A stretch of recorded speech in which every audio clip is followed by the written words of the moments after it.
meningkatkan pesona atau untuk ruwet pribadi. Seperti ini contohnya. Ini adalah salah satu azimat yang saya pakai. Ini terdiri dari 7.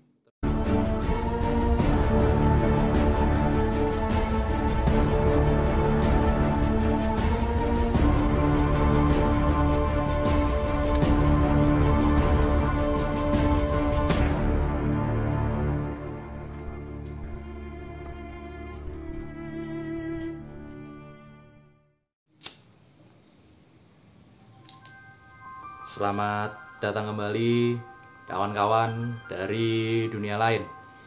Apa kabarnya semuanya? Semoga tetap sehat selalu. Oke, maaf ya, saya akhir-akhir ini sedang ada beberapa kesibukan, jadi saya agak random jadwal upload saya. Semoga tetap ditunggu ya. Oke, buat Anda juga yang belum bergabung dengan channel saya ingatkan lagi untuk segera bergabung di channel ini. Karena di channel ini banyak sekali informasi tentang hal-hal supranatural, sejarah, dan budaya yang akan saya kupas lebih lengkap dan mendalam. Lalu kemudian tinggalkan juga komentar-komentar yang positif agar saya bisa mengembangkan channel ini lebih baik lagi ke depannya. Terima kasih. Oke, kali ini saya akan membahas, mungkin hal ini cukup kontroversi biasanya. Saya akan membahas tentang jimat, azimat, sikep, atau apapun itu disebutnya. Ya, kali ini saya akan membahas tentang hal tersebut. Azimat. Banyak sekali mungkin dari Anda yang menemukan Anda sendiri ataupun saudara Anda atau kawan Anda atau orang-orang yang ada di sekitar Anda kemudian bertanya, ada tulisan-tulisan Arab atau berupa tulisan-tulisan Jawa.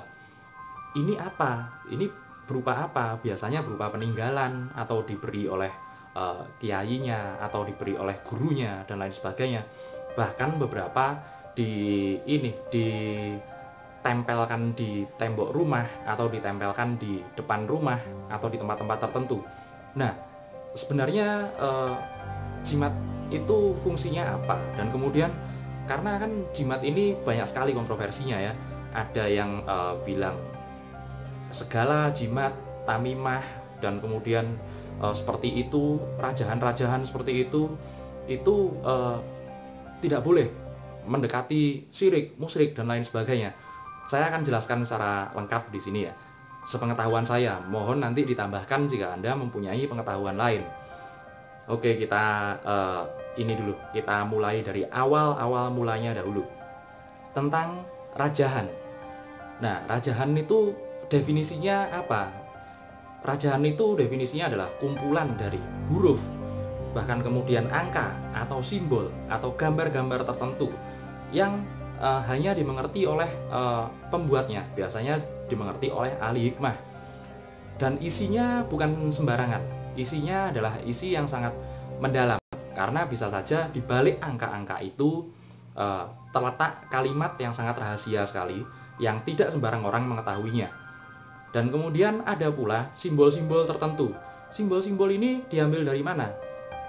Karena kebanyakan ilmu rajah ini adalah ilmu yang diambil dari langit dan bumi, maka simbol-simbol itu adalah banyak sekali digunakan simbol-simbol formasi yang ada di alam. Contohnya adalah simbol dari perbintangan. Kemudian contoh lain lagi adalah contoh simbol formasi dari tatanan alam, istilahnya musim, istilahnya zodiak, dan lain sebagainya. Seperti itulah rajahan itu. Dan kemudian rajahan itu bukan hanya ditulis untuk disimpan, namun di beberapa kalangan, di beberapa suku, bahkan rajahan itu sendiri dipakai sebagai tato, sebagai rajah di tubuh.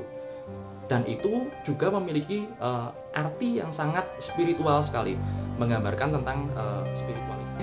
Kita akan bahas dulu. Karena apa? Karena banyak sekali yang menghukumi bahwa azimat itu tidak boleh, syirik, musyrik, dan lain sebagainya.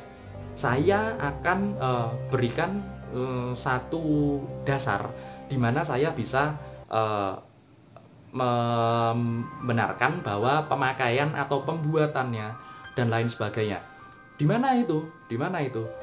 Beliau adalah di mana dan siapa yang memperbolehkan zimat atau tamimah dan lain sebagainya. Oke, langsung saja, beliau adalah Imam Al-Syarwani, di mana di dalam kitab Hasyiah Syarwani Alatufah, di situ disebutkan bahwa dari guruku dibolehkan membuat tamimah atau azimat. Di situ disebutnya tamimah. Anda cari ya kitabnya, kitab Hasyiah Syarwani Alatufah. Di situ ada dituliskan bahwa bahkan di situ ada 13 jenis 13 syarat, 13 rukun dalam membuat azimat atau membuat tamimah. Di situ disebutkan apa saja itu. Di antaranya adalah dibuat dalam keadaan suci, kemudian dibuat dalam keadaan berpuasa. Kemudian ada juga bahwa tidak boleh dilihat oleh orang lain, dan kemudian ada juga tidak diperbolehkan tersentuh oleh anak kecil, dan banyak sekali, ada 13 di situ. Ada 13 syarat pembuatan azimat agar azimat itu berhasil. Ada juga disebutkan bahwa tidak untuk mengetes atau tidak untuk meragukan kemampuannya. Memang di kitab tersebut dituliskan seperti itu oleh Syekh Imam Al-Syarwani. Beliau adalah seorang ulama Syafi'i, bermazhab Syafi'i yang cukup kuat. Nah, pada dasar seperti itu, saya kemudian dengan dasar itu saya kemudian memperbolehkan pemakaian atau kemudian penggunaan dan bahkan pembuatan azimat. Media-media yang digunakan dalam pembuatan azimat ini banyak sekali. Apa saja itu? Dari berupa kertas, kemudian kain keramat, dan kemudian kulit hewan-hewan tertentu. Dalam kitab Hayatul Hawayan di situ dituliskan banyak sekali khasiat-khasiat dari hewan tertentu. Dan kemudian badan raja yang ada di badan, tentunya sebagai seorang muslim tidak tato temporer, tapi tidak tato permanen, tapi tato temporer dengan tinta khusus. Dan kemudian apalagi biasanya disimpannya di mana? Di sabuk, kemudian disimpan di ikat kepala atau kopiah biasanya, kemudian disimpan di dompet, disimpan di tas, dan lain sebagainya. Lalu apakah azimat-azimat tersebut berfungsi secara benar? Ada beberapa versi. Menurut saya sendiri ada beberapa versi. Contohnya kadang ada orang bertanya, kenapa saya sudah memakai azimat ini dan lain sebagainya, dan kemudian ternyata tidak ada efeknya menurut pemakainya. Menurut pemakainya tidak ada efeknya. Kenapa hal itu bisa terjadi? Karena banyak sekali, mungkin juga pembuatan azimatnya tidak dibikin atau tidak dibuat dengan kaidah-kaidah khusus pembuatan azimat tersebut. Atau yang kedua, zimatnya telah batal atau azimatnya telah batal. Seperti apa azimat batal itu? Pantangannya dilanggar. Ada pantangan yang dilanggar, dan kemudian istilahnya khasiatnya tawar. Kemudian faktor yang ketiga, yaitu ketika pemakainya tidak cocok dengan sesuatu yang ada pada azimat tersebut. Contoh seperti apa? Karena contohnya seperti ini. Ada orang yang lahir di hari-hari tertentu, dan kemudian karena ketidaktahuan dibuatlah azimat. Karena azimat ada yang berhubungan dengan planet yang 7.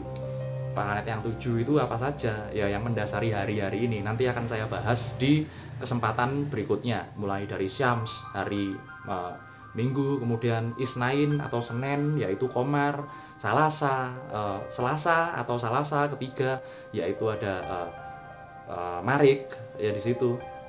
Itu banyak sekali yang mendasari kenapa jimat itu tidak cocok. Kalau seumpamanya saya lahir di hari Minggu, kemudian saya memakai azimat di hari Jumat tanpa tujuan tertentu, tanpa tujuan saya mensinkronkan diri dengan hari Jumat tersebut, maka ya bisa jadi tidak cocok. Nah, itu yang kemudian faktor apa lagi yang membuat azimat ini tidak bekerja secara efektif dan efisien? Faktor yang keempat, adalah pemakainya sudah baal atau sudah kebal terhadap jimat. Karena apa? Karena frekuensi sang pemakainya sudah lebih tinggi daripada jimat yang dipakainya. Seperti itu. Lalu kemudian saya juga membuat beberapa azimat ya, biasanya saya buat secara banyak, yang kemudian atau secara pesanan orang saya perlihatkan beberapa dua saja yang biasanya saya pakai. Dua saja yang saya pakai biasanya. Yang pertama adalah untuk meningkatkan aura atau untuk meningkatkan pesona, atau untuk ruwat pribadi. Seperti ini contohnya. Ini adalah salah satu azimat yang saya pakai. Ini terdiri dari 7. Kemudian cara pakainya adalah ini dilebur kemudian dicampur dalam kopi. Efeknya bisa langsung Anda rasakan seperti apa itu. Dan kemudian ada yang seperti ini, saya rajakan di cincin. Ini cincin ya, cincin seperti ini, cincin biasa, cincin logam. Kemudian saya rajahkan biasanya di sini atau di dalamnya, biasanya agar tidak terlihat. Ini custom, tapi kalau yang ini hanya untuk orang-orang biasanya yang pesan langsung ke saya. Nah, kemudian apakah jimat tersebut, pantangan-pantangan apa yang biasanya membuat jimat tersebut ini tawar atau fungsinya tidak maksimal lagi? Banyak sekali. Contohnya yang paling gampang, contoh yang paling mudahnya adalah saat dibawa ke kamar mandi. Kenapa saat dibawa ke kamar mandi kok jimat itu bisa tawar? Karena faktornya, salah satu faktornya yang paling penting adalah karena tidak dibungkus. Itu dia faktornya yang paling penting. Karena biasanya di azimat tersebut terdapat banyak sekali kalimat-kalimat suci, nama-nama suci, dan banyak sekali hal-hal yang bersifat rahasia, tidak bisa saya sebutkan di sini ya. Dan kemudian dibawa ke kamar mandi dengan keadaan terbuka. Ya tentu saja istilahnya khasiatnya atau powernya atau kekuatannya lompat dari azimat tersebut. Apakah bisa diaktifkan ulang? Iya bisa, oleh ahli-ahli hikmah dan orang-orang yang mengerti bagaimana cara mengaktifkan azimat tersebut. Lalu kemudian yang berikutnya, karena sudah expired masa pengisiannya, karena memang ada, saya tidak memungkiri, karena memang ada beberapa azimat yang memang bisa expired atau sudah tidak berlaku lagi khasiatnya. Apakah masih bisa diaktifkan kembali? Masih bisa. Caranya sama, dengan menemui dengan menemui orang-orang yang benar-benar mengerti tentang ilmu hikmah tersebut. Nah, saya rasa pengetahuan dasar atau pengetahuan basic tentang jimat ini cukuplah sampai sekian dulu. Mungkin kalau ada pertanyaan dari Anda pernah menemukan azimat, rajahan, dan lain sebagainya, dan kemudian Anda penasaran seperti apa itu, tuliskan di kolom komentar seperti apa. Mungkin saya mengenal beberapa azimat atau rajahan itu, karena saya sendiri juga menggemari ilmu hikmah yang berhubungan dengan azimat. Seperti itu. Oke, sampai di sini dulu video saya kali ini. Tetap sehat, tetap sukses selalu. Sampai jumpa lagi kawan-kawan dari dunia lain.